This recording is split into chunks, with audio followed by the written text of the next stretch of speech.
இதெல்லாம் வந்து சினிமா செஞ்ச மிகப்பெரிய ரத்த கண்ணீர்னு ஒரு படம். நிறையா பேர் நடிக்க மறுத்துட்டாங்க. அதில் தைரியமாக நடித்தார், உலக புகழ் பெற்றார். அந்த படம் பார்த்துட்டு நிறையா பேர் வீட்டில் எப்படி வாழணும், குடும்பத்தோடு எப்படி வாழணும் கற்றுக்கிட்டவங்க நிறையா பேர். ரத்த கண்ணீர் படம் செஞ்சு குடிச்சு பார்த்தீங்களா?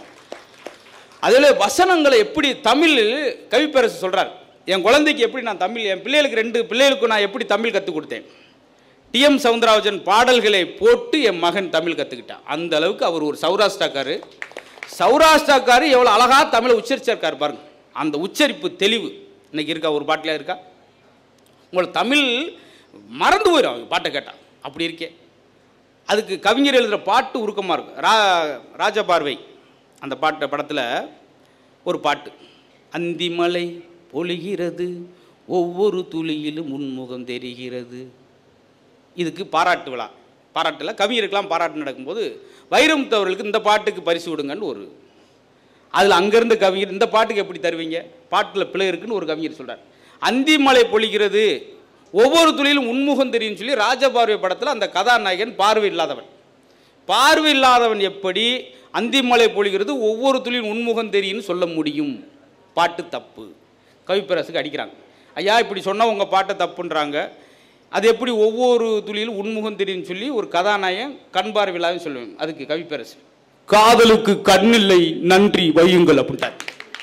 பூரா பிச்சுக்கிட்டு வண்டி எடுத்து ட்ரெயினை பிடிச்சி கிளம்பிட்டாங்க. போங்கடா போங்கடா, எங்கே வந்து என்னடா பேசுறீங்க? ஒன்று அர்த்தத்தோடு இருந்துச்சுன்றேன். வெறுமனே அந்த பாட்டில் அதுக்கு ஒரு விளக்கம் சொல்கிறார் பார்த்தீங்களா? இப்படி பொருளோடு இருந்துச்சு. பட்டுக்கோட்டையார் சொன்னாங்க நிறையா, எப்படி எப்படி ஆபாசம், முத்தம்ன்றதை ஆபாசம்னு சொல்லிட்டார். முத்தம்னா முத்தம் ஆபாசங்க, நாளைக்கு இளைய தலைமைலாம் கெட்டு போயிடுவாங்க எல்லாரும் அப்படின்ட்டு எழுத மறுத்துட்டாருங்க. அது எனக்கு அந்த இடத்துல வேணும், முத்தத்துக்குள்ளே என்ன போட போகிறீங்க அப்படின்னு தான், கன்னத்தில் ஒன்றே ஒன்று கடனாகத்தாடா கண்ணுக்குள் விளையாடும் கலையே நீ வாடாண்டு, கன்னத்தில் ஒன்றே ஒன்றா புரிஞ்சுக்கிடுவாங்க. குழந்தைகள் கூட எப்படி பக்குவமா, குழந்தைகள் பக்குவமாக சொன்னாதான் எடுக்கும், இல்லாட்டி என்ன ஆகும்? அப்போ சொன்ன பாருங்க, அது மாதிரி தான் சொல்கிறார் வாத்தியாரே. 7 7 எவ்வளவு சொல்லுப்பா சுரேஷ். எந்திரிச்சு படபடன் வேர்த்து 7 7 23 அப்படின்னா வெரி குட் உட்கார் அப்படின்ட்டார். பதறிட்டாங்க பக்கத்தில் இருந்தவங்க. சார் 7 7 14 தானே சார், 23 வெரி குட்ன்றீங்க. நேற்று 47 இன்னைக்கு 20 பக்கத்தில் வந்துட்டேன். இந்த வாரம் வந்துடுவேன் சனிக்கிழமை. அப்போ என்ன தேவைப்படுது பாருங்க, இதுதான் பக்கத்தில் வந்தாலே போதும். குழந்தைலாம் நீ ஏமாற்றவே முடியாதுங்க, குழந்தை ஏமாற்றவே முடியாது. கூப்பிட்றாரு, உனலாம் 17 வயசு ஆச்சுரா, உன் வயசில் விவேகானந்தர் அறிவோடு இருந்தாரா, உன் வயசில் விவேகானந்தர் அறிவோடு இருந்தார். பதிலுக்காவே உன் வயசில் கிட்லர் மருந்து குடிச்சா நீ சாகுறியா? ஏன் எங்களை உசுரவாங்க? ஏன்னா பசங்களுக்கு கையிலேயே உலகம் வந்து விட்டது. நான் போனோன்னே எங்கள் பாப்பா குடு ஐயா டாடி வந்துட்டாருச்சு. நான் அப்படியே ஆஹா என் மகன் இவ்வளோ பாசமா கொடுங்க டாடி போன அப்படின்னு வாங்கிட்டு ஓடிடுச்சு. ஆக மொத்தம் எனக்காக வரல, என் ஃபோனுக்காக வந்துருக்கு. அப்புறமேல் சுவிட்ச் ஆஃப் பண்ணாதான் என்கிட்ட வந்து கொடுக்கும். இப்படி தான் இருக்கே ஒழிய, ஆனால் இந்த குழந்தை இதுக்குள்ளேயே உலகத்தை கற்றுக்கிறது. நான் ஏதாவது டவுட் அதிலே ஃபோட்டோ எடுத்து அதே கிராப் பண்ணி அப்படியே நல்ல பிரைட்னஸ் வச்சு ஃபோட்டோ ஷூட் பண்ணு. அதிலே பார்த்தீங்களா, இந்த மாதிரி நுணுக்கங்கள்லாம் கற்றுத்தருதுன்னு ஒரு கொஸ்டின் சொல்லலாம். ஆனால் செல்ஃபோன் என்ன செஞ்சு பார்த்தோம், வட இந்தியாவில் ஒரு பெரிய பெரிய சம்பவங்களுக்காக எது காரணமாக இருந்துச்சு? செல்ஃபோனில் அவன் பார்க்குற விஷயங்கள். அதெல்லாம் சொன்னேன் ஆரம்பத்துலேருந்து. அது மாதிரி இருக்கிறதே எப்படி நீங்கள் சந்தோஷம் சொல்ல முடியும்? ஒரு கோஷ்டி சீரியல் என்ன செஞ்சுருக்கு? சீரியல் கிராமங்களுக்கு வராத வரைக்கும் கிராமம் அழகாக இருந்துச்சு. அதுக்கு பின்னாடி ஆற எப்படி எப்படி காவலாம், என்னென்ன சொல்லலாம், புரணி பேசலாம் அப்படின்றத கற்றுக் கொடுத்ததே சீரியல் தான் அப்படின்னு இவங்க சொன்னாங்க. இப்போ நிறைவாக நம்ம ஏதாவது 2 பாயிண்ட்டை சொல்லி முடிக்கணும். நான் வெளிநாட்டுலாம் போகிறப்ப அங்கே உள்ள தமிழ் குழந்தைகளுக்கு தமிழே தெரிய மாட்டேன். ஒரு சில வார்த்தைகள் மட்டும் பேசுகிறேன். அங்கிள் நல்லா இருக்கீங்களா, அங்கிள் சாப்பிட்டீங்களா அங்கிள் அப்படின்ட்டு எப்படி சொல்கிறான்னா, இங்கேருந்து வர்ற தமிழ் படங்களை பார்த்து அதில் சில டைலாக் மட்டும் தெரிஞ்சுக்கிறாங்க. என் பையன் விஜய் படம் பார்ப்பாங்க, அஜித் படம் பார்ப்பேன்னு சொல்லி அதில் வர்ற ஒரு வசனங்களாவது தெரிஞ்சுக்கிறதுக்கு காரணமாக இருக்கிறதுக்கு இந்த சினிமா ஒரு வாய்ப்பாக இருக்கே அப்படின்ற ஒரு வார்த்தை சொல்லலாம். பார்த்தீங்களா? அதே போல் நகைச்சுவையில் ரொம்ப ஆரோக்கியமாக இருக்கும். எல்லா சாமி படங்களையும் வாரியார் வந்து ஒரு முன்னுரை சொல்வார். ஒரு ஊரிலே முருகன் இருந்தார் அப்படின்னு சொன்னப்படி அந்த காட்சி வரும். இப்படி தான் இருந்தது. நல்ல நல்ல விஷயங்கள் அது. அவர் அந்த இதில் பேசிக்கிட்டு இருக்கும்போதே ஒரு படத்தில் ஒருத்தர் வந்து மேடையில் வந்து கேட்பேன், சாமி நான் ஒரு மளிகை கடை வச்சுருக்கேன், கடையில் என்ன படம் மாட்டலாம்? நீ என்ன படத்தை வேணாலும் மாட்டிக்க, ஆனால் கலப்படம் பண்ணி மாட்டிக்கிறாத, போயிட்டு வா அப்படின்பார். இப்படி அறிவுபூர்வமாக இருந்துச்சா? அதே போல் நகைச்சுவை எப்படி இருக்கும்? தில்லான மோகனம் படத்தில் சிவாஜி அவர்கள் டிஎஸ் பாளையா கூப்பிட்டு பத்மினி நாட்டியம் அந்த இதில் நடக்கும் கோயிலில், போய் பார்த்துட்டு வா எப்படி ஆடுறா, நம்மளை ஜெயிச்சிருவாளான்னு பயமாக இருக்குது. பார்த்துட்டு வர சொன்னார். பத்மினியை இவர் கதாநாயகியை பார்த்துட்டு வர சொல்கிறார். பாலையா பார்த்துட்டு வந்துடுவார். நாட்டியம் பார்க்க போனீங்களே எப்படி இருந்துச்சு? அதுக்கு பாலையா பதில், மோகனா பாபுட்ட தம்பி, அவங்க அம்மா தான் தம்பி கொஞ்சம் தூக்கலாக இருக்க. உனி யாரை பார்த்துட்டு வர சொன்னேன்? எப்படி பண்ணியிருக்கார் பாருங்க. அதே இதில் மதுரை வீரன் படத்தில் ஒரு, ஏன்னா எம்ஜிஆர் ஓடிடுவார், விரட்டி போகணும். இவர் தான் வீரர், தலைமை வீரர் RTS பழைய வேகமாக ஓடிட்டு வந்துடுவார். மன்னர் கேட்பார், வீரனை பின்தொடர்ந்து சென்றாயே என்ன ஆனது? நாங்கள் அவனை பின்தொடர்ந்து தான் சென்றோம், ஆனால் அவன் எங்களை முன்தொடர்ந்து சென்று விட்டான். இப்படி எங்கிட்டாவது ஒருத்தன் செல்ற பார்த்துறீங்களா? வசனம் அதே போல் வீரவண்டிய கட்டம் வசனம் கேட்கும்போது எல்லாரும் முன்பக்கம் அப்படி வந்து உட்காங்க சீட்டில். என்னோடு வயலுக்கு வந்தாயா, நாட்டு நட்டாயா அப்படின்னு பிச்சு எடுப்பார். முன்னுக்கு வந்து நிற்பான். இப்படி பேசினா தான் கம்பீரமாக இருக்கும். இன்னைக்கு உள்ள கீரட்டை கொடுங்க, வயலுக்கு வந்தீங்களா, ஜூஸ் ஒன்று கொண்டு வாங்க சார், நாற்று நட்டீங்களா, கொஞ்சம் கெவியாக இருக்கே சார், கொஞ்சம் டைலாக்காக குறைங்களேன். அந்த இப்போ ஒரு டிராஃபிக், ஆமாம் டிராஃபிக் போலீஸ் இருக்காருன்னு வச்சுங்க, அவருக்கு எப்படி இருக்கணும்? கோல்டு குரலாக இருந்தால் தான் பயப்படுவான். ஏய் லைசன்ஸ் எங்கடா?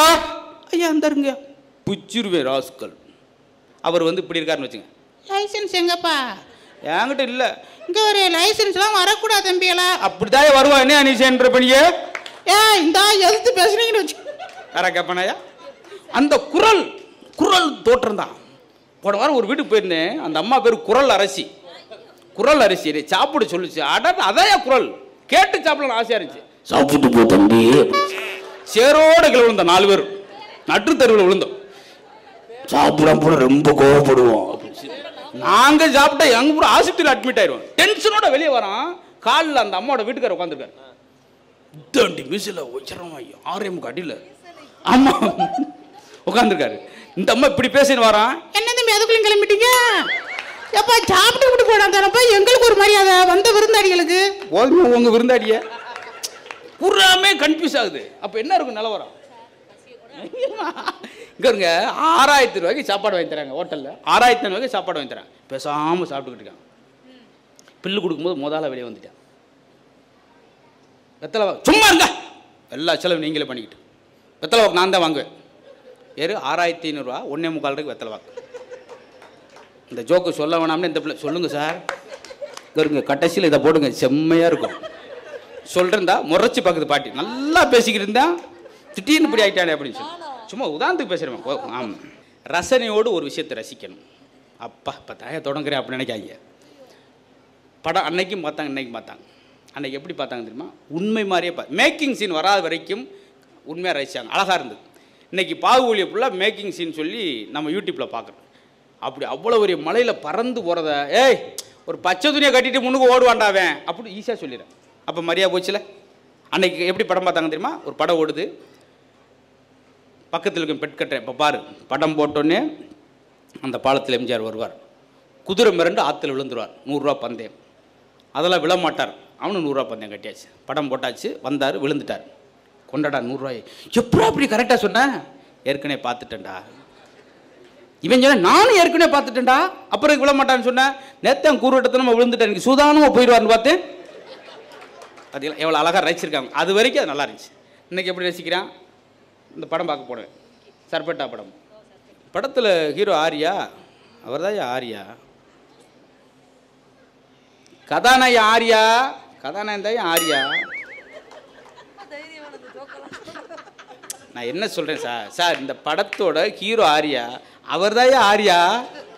பின்னாடி ஏய் நீங்கள் ரெண்டும் ஆர்யா அப்படின்னு. அப்போ ரசிக்கிறதுக்கு ஒரு இருக்கும். நீங்களே இப்படி சொன்னால் அப்போ நான் என்ன செய்யறது? எவ்வளோ விஷயம் சொல்லணும். அது மாதிரி வீரபாண்டிய கட்டபொம்மனை இப்போ உள்ள தலைமுறைக்கு தெரியாது, ஏன் எங்கள் தலைமுறைக்கும் தெரியாது. ஆனால் படத்தில் பார்த்து இப்படித்தான் இருந்தார் அப்படின்ற காட்சி கொண்டு வந்ததார். சிவபெருமான எத்தனை பேருக்கு தெரியும்? திருவிளையாடல் படத்தில் அந்த திருவிளையாடல் புராணத்தை நடத்திக்கிட்டே இருக்கார் வாத்தியார், வாரக்கணக்கா. ஒருத்தனுக்கும் புரியல. ஆனால் கேட்டியில் திருவிழா பார்த்துட்டு வந்து புரியுது அவனுக்கு பக்காவா. அவருடைய திருவிழா எத்தனை என்னென்ன செஞ்சார், தருமிக்கும் அவருக்கு நடந்தது, நக்கீரனுக்கு நடந்தது, அழகாக பரிசையில் எழுதுறான். அப்போ கேட்குறோட விசுவலாக பார்க்குறது பசங்களுக்கு ஈஸியாக உட்காரு. சிவபெருமான் என்னென்ன செஞ்சாரோ அத்தனையும் தெரியும், அதுலேயும் சமாளிப்பான். விநாயகர் பாடம் நடத்தி திருவிளையாடு நடத்திட்டு கேட்குறார், விநாயகருடைய அப்பா பேர் என்ன சொல்லுப்பா சுரேஷ்.